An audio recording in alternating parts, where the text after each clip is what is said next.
आपल्या जिल्ह्यात अभिमान पुण्यश्लोक अहिल्यादेवी होळकर यांच्या त्रिशताब्दीचं औचित्य साधून आपण या 15 सोहळ्याला आपण त्यांचं नाव दिलेलं आहे.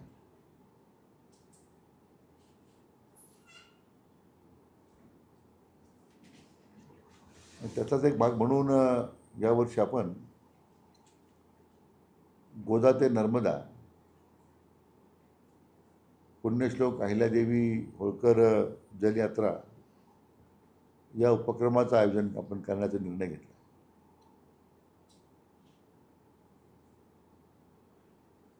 पुण्यश्लोक अहिल्यादेवी होळकर या भारतातील अतिशय दूरदर्शी आणि लोकाभिमुख प्रशासक म्हणून त्यांची ओळख होती. न्यायनिष्ठ प्रशासन, धार्मिक संस्कृती आणि त्याला परंपरेला साजेस अशा पद्धतीचं काम त्यांनी आयुष्यभर केलं.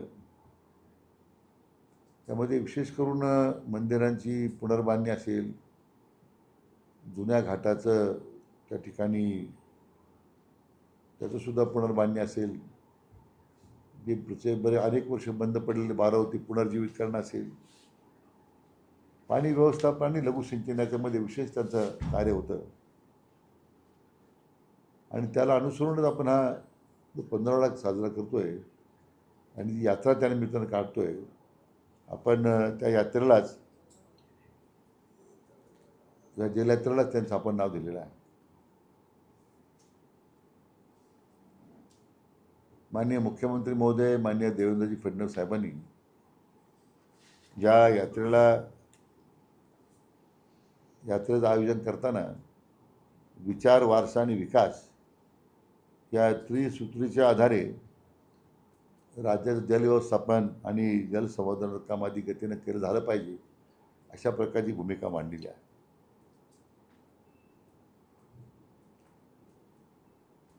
या जलयात्रेच्या निमित्तानं जलव्यवस्थापन क्षेत्रातले काम करणारे जे कार्यकर्ते आहेत, संस्था आहेत, शेतकरी आहेत,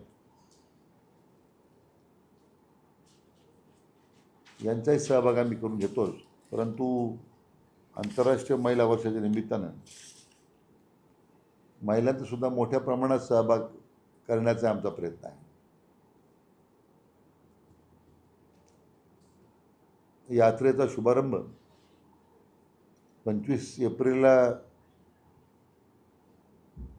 गोदावरी नदीचा उगम झाला आहे त्या त्र्यंबकेश्वरला, श्री क्षेत्र त्र्यंबकेश्वर येथे आपल्या राज्याचे लोकप्रिय मुख्यमंत्री माननीय देवेंद्रजी फडणवीस यांच्या शुभास्ते होणार आहे. अखिल भारतीय श्री स्वामी समर्थ शक्तीपीठाचे प्रमुख आदरणीय अण्णासाहेब मोरे त्या कार्यक्रमाच्या अध्यक्षांनी असतील आणि विशेष निमंत्रित म्हणून इंदूर संस्थानच्या होळकर घराण्यातील वंशज श्रीमंत युवराज यशवंतराव होळकर बहादूर हे त्या निमित्तानं उपस्थित राहणार आहे. त्यांनी सुद्धा आमचं निमंत्रण स्वीकारलेलं आहे. ही पहिली यात्रा जी आहे ती त्र्यंबकेश्वरून सुरू होईल आणि त्याचवेळी दुसरी यात्रा श्री क्षेत्र चौंडीवरून 25 तारखेला सुरू होईल. त्याचा शुभारंभ राज्याचे उपमुख्यमंत्री माननीय एकनाथराव शिंदेसाहेब यांचे शुभास्ते होणार आहे आणि त्या कार्यक्रमाचं अध्यक्षस्थान आपल्या विधान परिषदेचे सभापती माननीय राम शिंदेसाहेब त्या भूषवणार आहे. आपण अनेक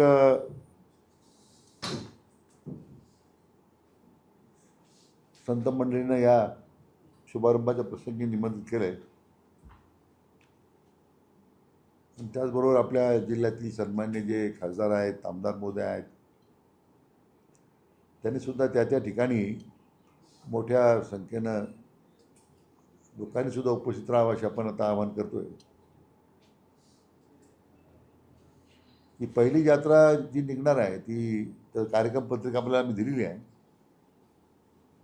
सोबत तो कार्यक्रम पत्रिका आपल्याला मिळाली पडतो ना, तर ती आपण दिलेली आहे आपल्याला. म्हणजे त्र्यंबकेश्वरून ती यात्रा निघेल आणि नाशिक शहरातून नंतर सिन्नरमधून संगमनेरला येईल आणि संगमनेरला तिथे एक मोठी शोभायात्रा निघेल आणि मुक्काम संगमनेरला असेल. सौंदीहून निघणारी जी यात्रा आहे ती चापडगाव, कर्जत, मिरजगाव मार्गे ती अहिल्यानगरला मुक्कामाला येईल 25 तारखेला. इथून तर शहराच्या मध्ये मोठं भव्य स्वागत आपण त्या यात्रा करतोय आणि मुक्काम अहिल्यानगर शहरात राहणार आहे. दुसऱ्या दिवशी ही यात्रा, पहिली यात्रा जी त्र्यंबकेश्वर निघणार आहे ती दुसऱ्या दिवशी संगमनेर व्हाया लोणी ती त्या मार्गे शिर्डीमध्ये ती आगमन होईल आणि अहिल्यानगरहून यात्रा ती नेवासा श्रीरामपूर मार्गे ती शिर्डीमध्ये येईल. या दोन्ही यात्रा एकत्र येऊन त्या ठिकाणी शिर्डीत मुक्काम होईल. तिथे मोठे सांस्कृतिक कार्यक्रम आपण फोक आख्यान जे आहे त्याचं आयोजन करण्यात आलेलं आहे आणि शिर्डी येथेच राज्यातील ज्या 30 नद्या आहेत 30 नद्यांचं 30 नद्यांचे जे कलश आहेत त्या 30 नद्यांचं पाणी घेऊन त्या ठिकाणी येतील वेगवेगळ्या जिल्ह्यातून. त्या जिल्ह्यातील सर्व सन्माननीय मंत्री महोदय असतील, आमदार महोदय असतील, खासदार महोदय असतील त्यांना मी विनंती केलेली आहे आणि आमच्या विभागाचे अधिकारी त्याचं हे करतायत, नियोजन करतायत की ज्यामध्ये त्या नदीच्या ठिकाणी त्याचा विधिवत पूजा होईल ज्याला त्या कलशाची आणि मग ते सगळे कलश इकडे शिर्डीला येतील आणि संपूर्ण 30 कलश मग आम्ही एकत्रपणे 27 तारखेला ती यात्रा सुरू होईल परत आणि ती आता दोन्ही यात्रा एकत्रच शिर्डीमधून निघतील. ती कोपरगाव, वैजापूर, गंगापूर मार्गे संभाजीनगरला येईल. संभाजीनगरला त्याचं मोठं स्वागत होणार आहे आणि मुक्कामाला ती भृष्णेश्वरला जाणार आहे. तिथे आलेल्या देवींचं एक मोठं काम मंदिर संवर्धनात असेल किंवा जलव्यवस्थापनात आपल्याला पाहायला मिळतं. आणि मग 28 तारखेला ती भृष्णेश्वरून यात्रा निघून कन्नड चाळीसगाव मार्गे ती धुळ्यामध्ये येईल आणि धुळ्याला मुक्काम होईल 28 तारखेला. सगळ्या ठिकाणच्या जिल्ह्यातील, महापालिका क्षेत्रातील किंवा प्रवासामध्ये त्या भागातील जे लोकप्रतिनिधी आहेत त्यांना मी सर्वांना संपर्क केलेला आहे आणि त्यांनीसुद्धा मोठ्या भक्तिभावना यात्रेचं आम्ही स्वागत करू असं आम्हाला सांगितलेलं आहे. आणि 29 तारखेला ती यात्रा धुळ्यात निघेल. ती साधारण दुपारी 3 वाजेपर्यंत महेश्वरला पोहोचेल आणि मग संध्याकाळी 7 वाजता महेश्वरला त्या ठिकाणी त्या कलशाचं जी काही नर्मदेमध्ये आपल्याला हे करायचं पाणी अर्पण करायचं आहे तर त्या कार्यक्रमासाठी होळकर घराण्यातील जे वंशज आहेत ते स्वतः उपस्थित राहणार आहेत आणि मध्य प्रदेशचे मुख्यमंत्री त्यांना आपण त्यासाठी निमंत्रित केलेलं आहे त्या कार्यक्रमासाठी.